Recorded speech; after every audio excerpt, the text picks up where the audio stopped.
Hola a todos, bienvenidos. Este video es una introducción al tubo de rayos X.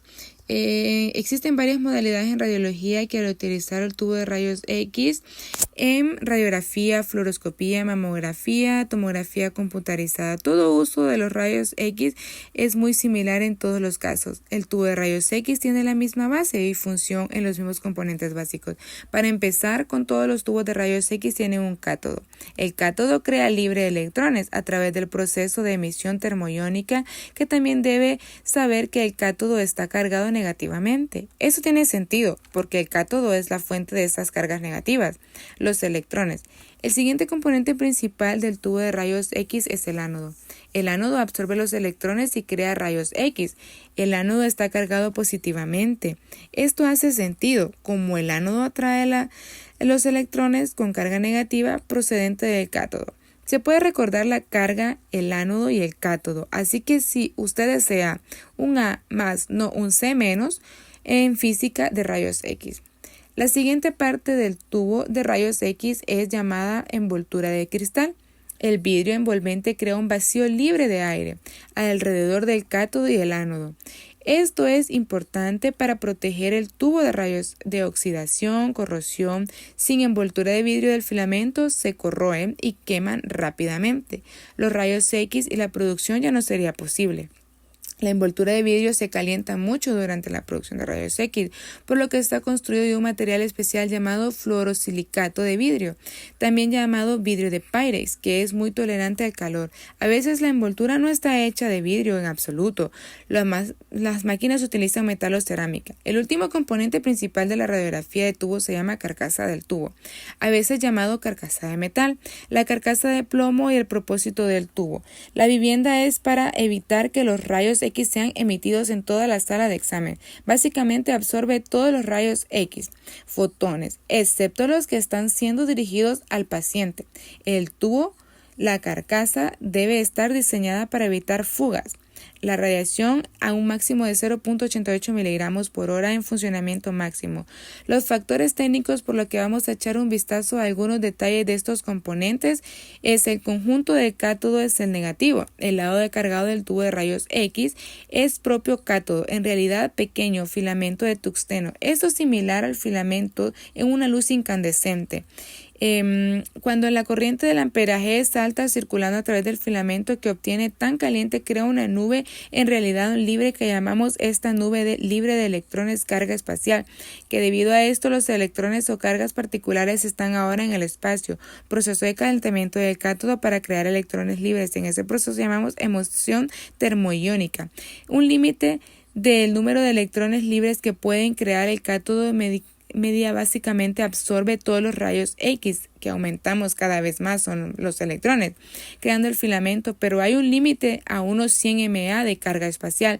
Se vuelve tan alto que no hay más electrones. Se puede forzar fuera del filamento. Esta limitación tiene un nombre que se llama efecto de la carga espacial. Por esta razón, los 100 MA es el límite efectivo del MA, que se utilizan al utilizar en el tubo de rayos X. Los tubos de rayos X tienen un límite de MA, que es un poco más alto que algunos, tienen un límite que pocos más bajos. Muchos tubos de rayos X en realidad tienen dos filamentos catódicos. Estos son llamados foco dual. La palabra dual solo significa que el pequeño filamento es alrededor de 1 centímetro de largo y el grande filamento de uno de los 2 centímetros de largo. El pequeño filamento se utiliza para pequeños MA, solo que no se puede una capacidad de calor muy alta. Si obtenemos demasiados altos posibles, se puede romper. El filamento solo debe utilizarse para pequeñas partes del cuerpo. Por utilizarse, solo se puede utilizar para las exposiciones pequeñas.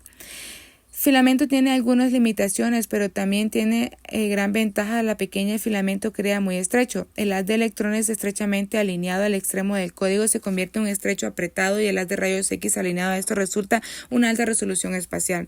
El filamento grande es lo opuesto. El filamento grande es una gran alineado a los electrones y el ánodo se convierte en una gran alineada a las de rayos X, y esto resulta en mucho menor resolución espacial. Pero no todo lo malo es para el filamento grande, porque el filamento grande es tan grande que puede ser utilizado para grandes MA. Esto es importante cuando la imagen partes grandes del cuerpo que necesita grandes exposiciones. Estos filamentos del cátodo se sientan dentro de lo que llamamos la copa focal.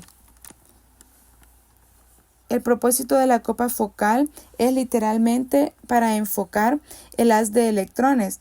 Los electrones están cargados negativamente y así sin la copa focal el enfoque que intentarían para separarse, repelarse entre sí en el espacio de la copa focal de enfoque es negativamente cargada y por lo que se repelen los electrones y los envuelve a juntar en una corriente de electrones apretado. ¿Por qué nos importa sobre esto? Esto debido a la resolución espacial, un electrón estrecho o estrechamente alineado eventualmente se convierte en un bien alineado, el haz de rayos X, y esto parte de lo que da una buena resolución espacial o nitidez. En la imagen de rayos X, componente del tubo de rayos X es el ánodo. Aquí es donde los rayos X son realmente creados. Hay dos tipos de ánodos, el ánodo rotativo y estos ánodos estacionarios. Cada anotipo tiene ventajas y desventajas. Vamos a empezar con hablar sobre el ánodo estacionario. El ánodo literalmente estacionario para que el electrón y el haz se centran en una pequeña zona del ánodo. Eso también significa que todo el calor se convierte en contra el área más pequeña. El ánodo, así que nos dice esto, sobre el ánodo estacionario el diseño es muy simple. Esto es muy bueno, sin embargo, estos ánodos tienen muy baja capacidad de calor, que también significa que solo podemos usarlos para muy bajas exposiciones. Esto significa que no funciona para radiografía en general, así que si así fuera de dental. Los ánodos fijos de las máquinas de rayos X no son común en radiografía médica. Con el ánodo giratorio, el ánodo es literalmente un disco giratorio. Esto tiene el efecto de dispersión de los electrones sobre una área mucho mayor y significativamente, aumentando la capacidad calorífica. Los ánodos rotatorios del tubo de rayos X son esenciales para la radiografía general, así que podemos decir sobre los ánodos giratorios, podemos decir que es un poco más. Sin embargo, son muy alta capacidad de calor con esta gran focal y debido a esto se utilizan altas exposiciones, por lo que exactamente gira un ánodo giratorio. Esto puede llamar motor de inducción a la inducción. Motor es una parte importante de estos ánodos giratorios que no pueden girar. Sin ellos, el motor de inducción gira al ánodo sin tocar realmente el contacto con el ánodo. Puede ser por eso que llamado es el motor de inducción que induce al ánodo para girar. Hay tres principales componentes del motor de inducción montaje. Para empezar, tenemos el estator. Estos son electrónicamente los que rodean el rotor, se activan a la serie para inducir al girar con el giro del rotor. Esto es el siguiente componente que llamamos parte del rotor. El rotor es el eje del tubo que se usa directamente al disco del ánodo y luego a la última parte de los rodamientos que se encuentra entre el rotor y el resto del tubo de rayos X. Rodamientos son esferas de baja fricción que permite la rotación del rotor. Durante la fase de preparación de una radiografía de exposición se puede oír el sonido de la rotación. El rotor, estos rodamientos, por lo que es un resumen principal componente del tubo de rayos X.